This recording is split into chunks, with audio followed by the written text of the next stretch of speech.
Pentingnya sola scriptura dalam gereja.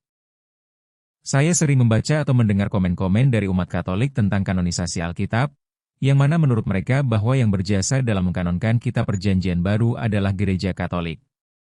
Secara definisi Gereja Katolik berarti gereja yang bersifat umum, menyeluruh atau universal, karena Gereja Katolik berakar dari komunitas Kristen perdana di Yerusalem sekitar tahun 33 Masehi, dengan Santo Petrus sebagai pemimpin pertama. Secara fisik, Gereja Gua Santo Petrus di Antiokhia sering dianggap salah satu tempat ibadah jemaat perdana, sementara Basilika Santo Petrus di Vatikan dibangun di atas makam rasul tersebut. Perpecahan Gereja Katolik mulai terjadi karena terjadinya perbedaan tafsir, masuknya pengaruh tradisi di mana gereja itu berada, dan perbedaan bentuk kepemimpinan gereja dan selanjutnya perbedaan doktrin gereja atau ajarannya. Di Injil Yohanes ada tertulis, Yohanes 21 ayat 18 Aku berkata kepadamu, sesungguhnya ketika engkau masih muda engkau mengikat pinggangmu sendiri dan engkau berjalan kemana saja kau kehendaki. Tetapi jika engkau sudah menjadi tua, engkau akan mengulurkan tanganmu dan orang lain akan mengikat engkau dan membawa engkau ke tempat yang tidak kau kehendaki. Ayat di atas adalah sebuah nubuatan tentang keadaan gereja saat ini, bahwa pada mulanya gereja berjalan sesuai dengan ajaran para rasul. Tetapi setelah para rasul tiada, gereja kemudian digembalakan oleh generasi baru, dan lambat laun gereja berjalan ke arah yang tidak dikehendaki oleh para rasul. Ayat ini sejalan dengan peringatan akan munculnya nabi-nabi palsu yang disebut di Matius 7 ayat 15 dan Matius 24 ayat 24, Markus 13 ayat 22, 2 Petrus 2 ayat 1. Sebab di dalam gereja sudah banyak muncul guru-guru palsu yang memasukkan pengajaran-pengajaran sesat yang membinasakan, bahkan mereka akan menyangkal penguasa yang telah menebus mereka. Sebagaimana kita lihat agama yang mengajarkan Yesus yang lain dan telah berpindah kiblat ke Mekah. Penyangkalan penguasa adalah mereka yang tidak percaya bahwa Yesus itu adalah Tuhan dan Kristus, yang mana Yesus sebagai Tuhan adalah Allah Maha Kuasa, Tuhan yang Esa, dan sebagai Kristus Ia adalah Mesias atau Raja yang diurapi bagi seluruh umatnya yang masih hidup di bumi. Menurut Gereja Katolik, sola scriptura tidak sesuai dengan sejarah gereja. Sebab sola scriptura membawa perpecahan gereja. Gereja Katolik lebih menekankan kepada tradisi suci, sebab menurutnya tradisi sudah ada lebih dahulu dari kitab suci, dan yang melahirkan kitab suci adalah tradisi suci melalui magisterium Gereja Katolik. Benarkah demikian? Kita tahu bahwa sebelum kedatangan Yesus, Allah telah mengutus puluhan nabi kepada bangsa Israel untuk membentuk mereka sesuai dengan hukum ilahi, yaitu hukum Taurat dan hukum-hukum lain. Misalnya hukum seremonial dalam ibadah, hukum sipil, sosial atau peradilan, hukum moral, dan tentang makanan yang boleh dimakan dan yang tidak boleh dimakan. Aturan-aturan itu menjadi sebuah tradisi di dalam hidup bangsa Israel yang beriman kepada Tuhan YHWH. Sehingga ketika Yesus datang ke dunia, tradisi bangsa Israel yang berjalan adalah tradisi hukum Taurat, bukan tradisi nenek moyang mereka ketika tinggal di Mesir. Lalu bagaimana dengan gereja yang ada sekarang?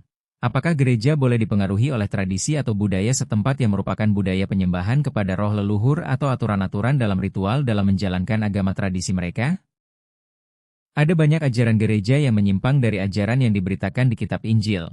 Dan untung ada kitab Injil sehingga kita dapat membedakan mana yang benar dan mana yang salah. Bagaimana kalau seumpama tidak ada kitab Injil tertulis ini? Yesus sendiri sudah berkata, ajarlah mereka melakukan segala sesuatu yang telah kuperintahkan kepadamu. Matius 28 ayat 20. Artinya, Yesus tidak membenarkan para rasul mengajarkan sesuatu yang tidak diajarkan Yesus. Dan ajaran Yesus tentu sejalan dengan apa yang ada di kitab Injil dan yang terkandung dalam kitab Perjanjian Lama maupun yang ditulis oleh para rasul. Sebab firman yang telah dikatakan Yesus itulah yang menjadi hakimnya pada akhir zaman.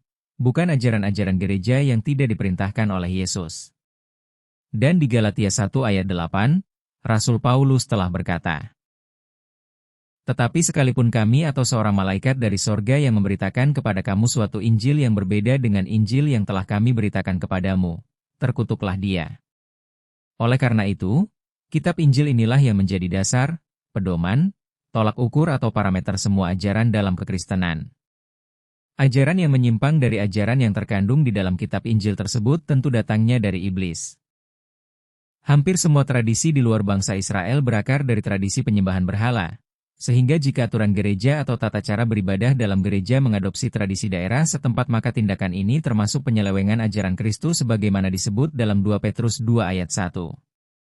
Di 2 Petrus 2 ayat 1 dikatakan, sebagaimana nabi-nabi palsu dahulu tampil di tengah-tengah umat Allah, demikian pula di antara kamu akan ada guru-guru palsu. Mereka akan memasukkan pengajaran-pengajaran sesat yang membinasakan, bahkan mereka akan menyangkal penguasa yang telah menebus mereka dan dengan jalan demikian segera mendatangkan kebinasaan atas diri mereka. Ketika gereja mengadopsi aturan tradisi penduduk setempat, yang mana aturan itu bersumber dari aturan-aturan yang dibuat dalam rangka penyembahan berhala, atau ritual untuk memuliakan leluhur mereka oleh nenek moyang mereka, maka gereja telah menjadikan aturan penyembahan berhala masuk ke dalam tradisi gereja, dan tentu ini sangat bertentangan dengan kehendak Tuhan. Bagaimana logikanya umat gereja beribadah kepada Tuhan tetapi aturan yang digunakan adalah tradisi penyembahan berhala atau tata cara penghormatan kepada roh leluhur mereka? Jangan berpikir hanya pada sosok yang dimuliakan saja yaitu Tuhan, lalu menghalalkan atau mengikuti tata cara adat istiadat lokal untuk memuliakan Tuhan. Perbuatan yang demikian sama saja dengan mencoba masuk ke suatu tujuan dengan menggunakan jalan lain, yang akhirnya tersesat. Kerajaan Allah memiliki aturan sendiri dan kerajaan dunia memiliki aturannya masing-masing. Jika saya misalkan sorga itu suatu negara di luar negeri, sebagai contoh negara Israel, maka kita yang tinggal di negara lain harus membuka hubungan diplomatik dengan Israel dan tentu di negara kita akan ada perwakilan negara mereka atau duta besar Israel, dan di negara Israel juga ada duta besar negara kita. Dalam hal kerajaan Allah, Allah telah membuka kedutaannya di negara kita yaitu melalui gereja. Dan kita pun telah memiliki 24 tua-tua Israel sebagai duta kita di kerajaan Allah, yang terdiri dari para nabi dan para rasul. Gereja sebagai kedutaan Allah di bumi dikelola atau dijalankan oleh imam-imam yang telah diangkat oleh gereja, harus menjadikan firman Allah sebagai aturan yang berlaku di dalam gereja, bukan aturan dunia. Seumpama kedutaan itu saya misalkan kedutaan negara Israel yang ada di suatu negara, maka aturan yang berlaku di kedutaan Israel tersebut adalah aturan yang berlaku di negara Israel, bukan aturan yang berlaku di suatu negara di mana kedutaan itu berada.